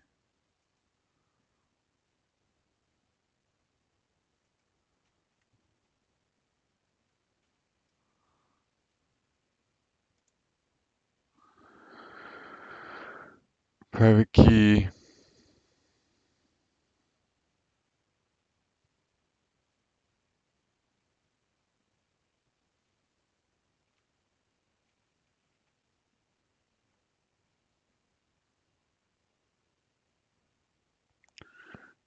-O.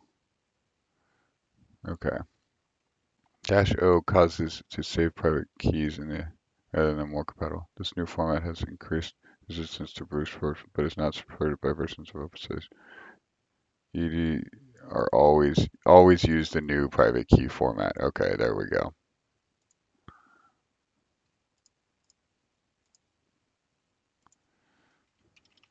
All right, so I struggled to make the SSH keygen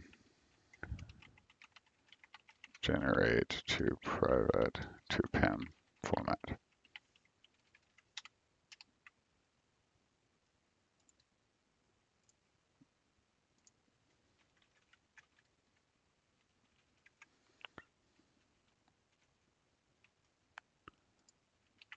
Import your key into it.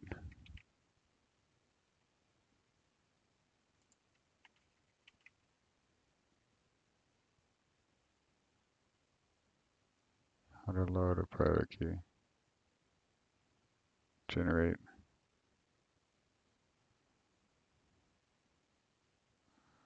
Okay. Thanks, Jacob.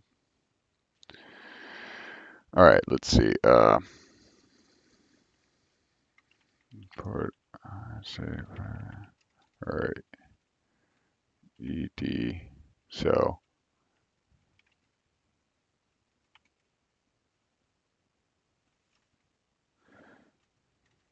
I wonder if we can generate it with OpenSSL and convert it to SSH.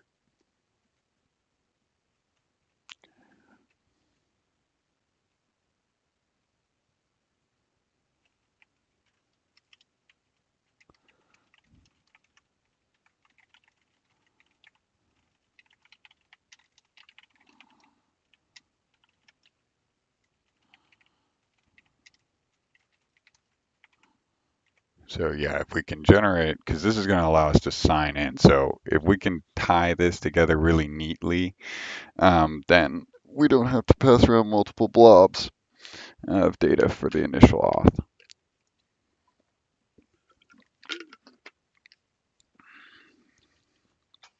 Let's see.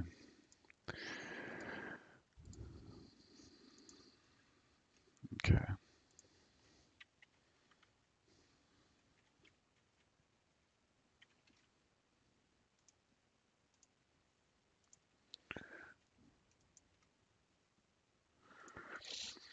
Okay.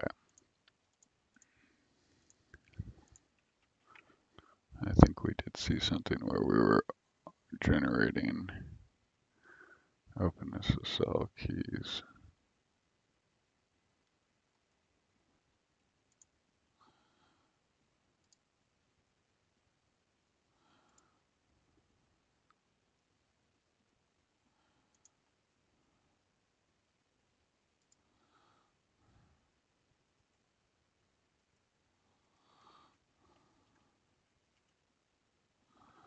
Yeah, where were those? There were some OpenSSL commands we just ran. Where did we get these from? Okay.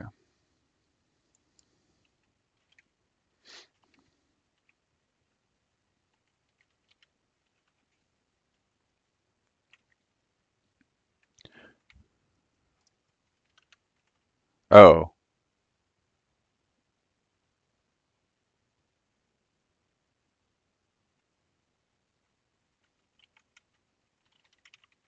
maybe if we set the CWD.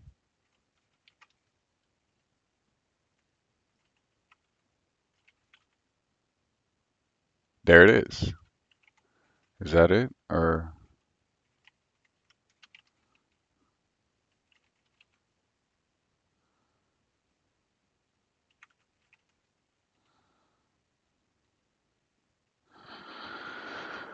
okay, yeah, so we set the CWD. Okay.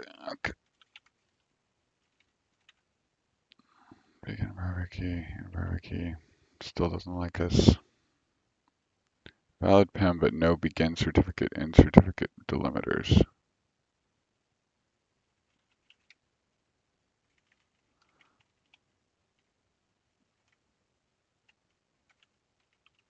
Begin EC. Okay, so we made progress. So it liked valid PEM, but no in certificate. Okay. Are you sure this is a certificate? And what does it look like over here? Begin private key.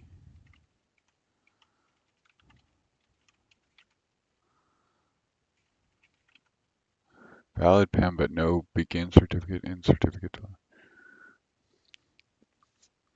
Import from PEM.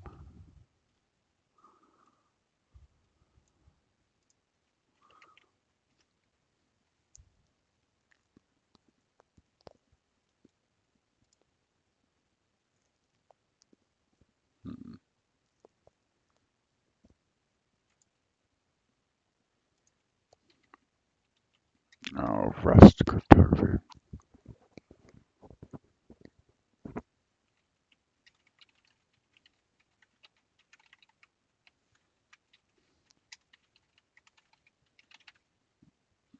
Right.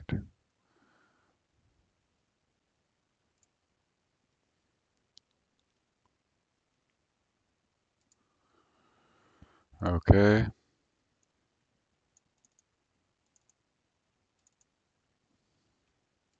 Let's look for delimiters. Here we go. Certificate request. New certificate request. Base.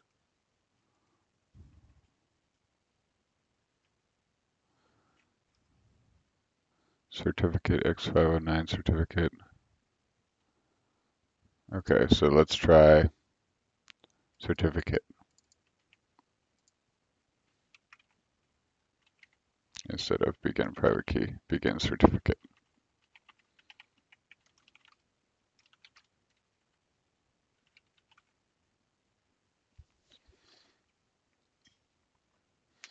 Error parsing and ASN1 value, parse error, kind, unexpected tag, actual 11. Okay. Expected tag, actual 111.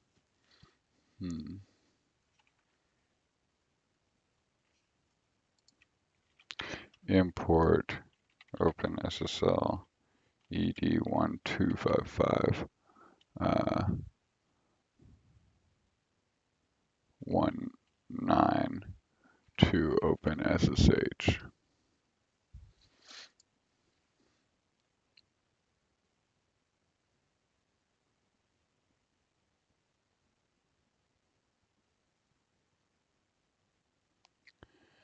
Agent I.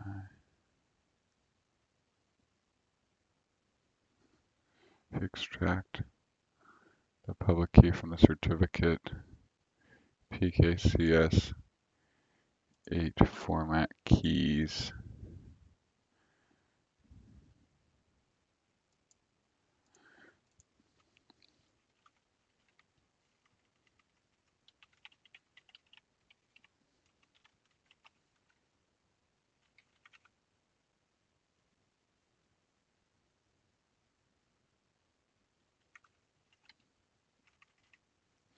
PKCS 8.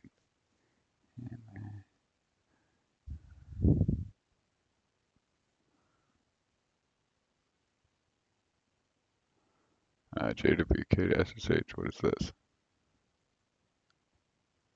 SSH to JWK.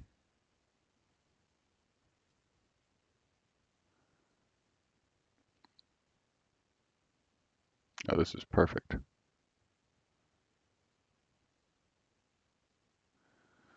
Parse an SSH public key and convert it to a public JWK.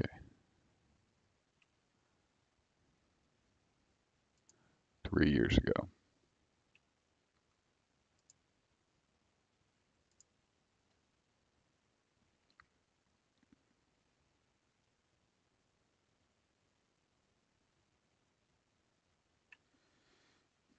SSH.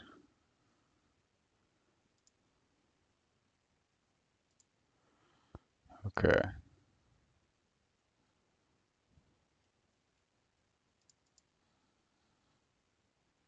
SSH, open SSH. ED. EC public keys. Browser version.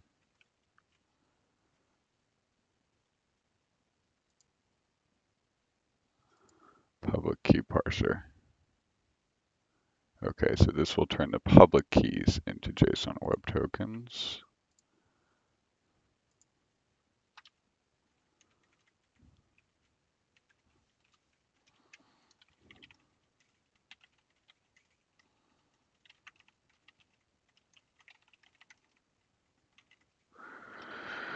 Okay, so that'll allow us there, but we need to sign. We need to sign. So I think, okay, so can we do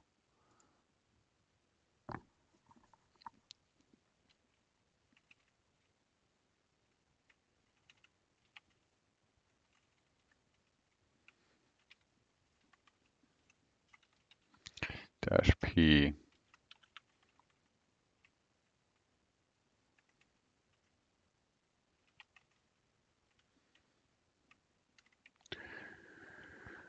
Okay.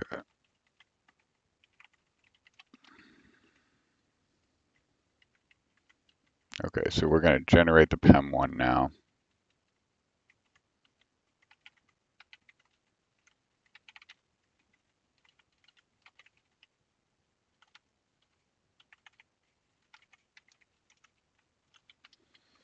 So now we're going to generate the PEM one using the OpenSSL command, and then we will attempt to convert it into an SSH key.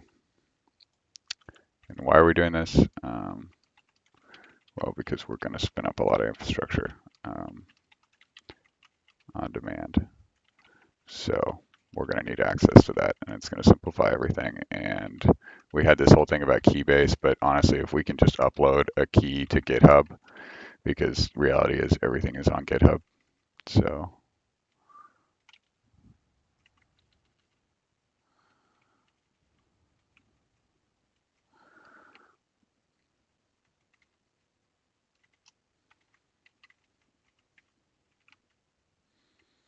and then we can bridge, we can very easily bridge, we can bridge our actual access via, okay. And let's see. PEM. Okay, I'm not gonna, we'll say PEM.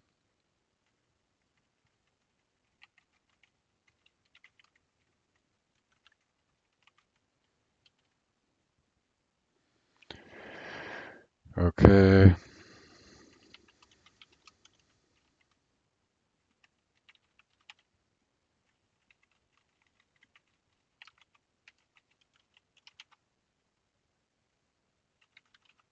Okay, so what happened? We did P key. Looks like it was good. This got some arguments combined here. Warning, unprotected private key file. Permissions, root identity are too open. Private key will be ignored.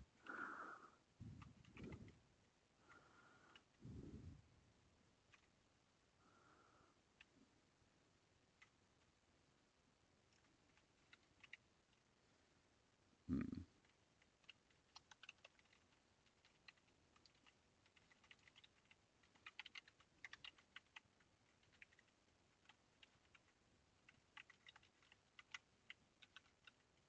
So let's go chmod it.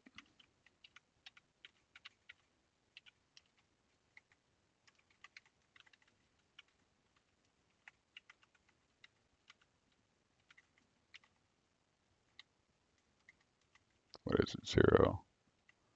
Oh, that should be octal. Right bytes, right bytes. I don't know. Something, time check, time use. Bytes view is required.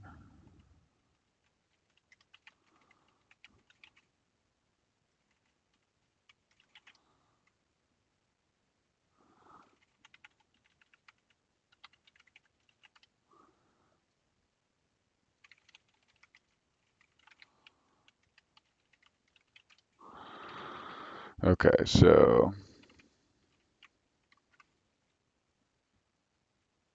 invalid format. Okay. Failed to load key. Invalid format.